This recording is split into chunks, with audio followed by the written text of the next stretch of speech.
Tahu gak, ada satu tanaman pahlawan yang jarang banget kena spotlight.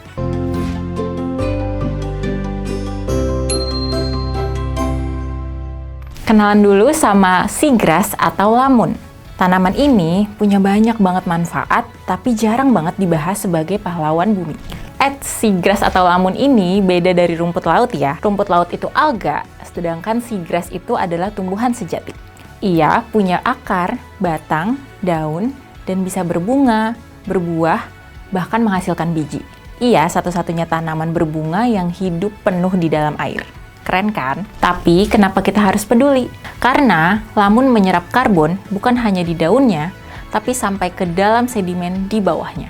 Dan kejutannya, lamun bisa menyimpan karbon hingga 35 kali lebih efisien daripada hutan hujan tropis. Underrated banget kan?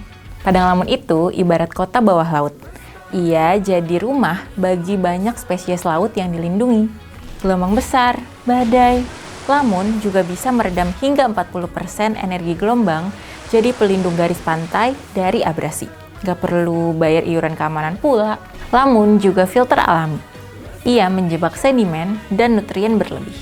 Hasilnya, air jadi lebih jernih, laut lebih sehat, dan ekosistem lebih stabil. Banyak ikan yang kita konsumsi mulai hidup dan tumbuh besar di sini. Lamun adalah nursery ground bagi sekitar 20% perikanan terbesar di dunia.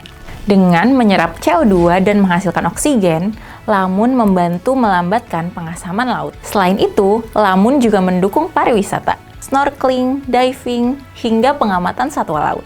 Cuan dan konservasi bisa jalan barengan. Masalahnya, padang lamun hanya 0,2% dari luas laut dunia.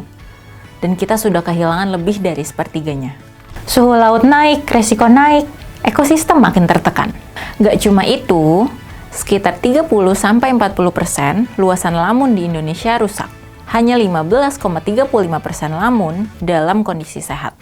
Lamun diam-diam bekerja keras untuk laut dan untuk kita. Tapi gimana sih caranya berkontribusi untuk lamun? Tenang, kita bahas lebih dalam di konten berikutnya.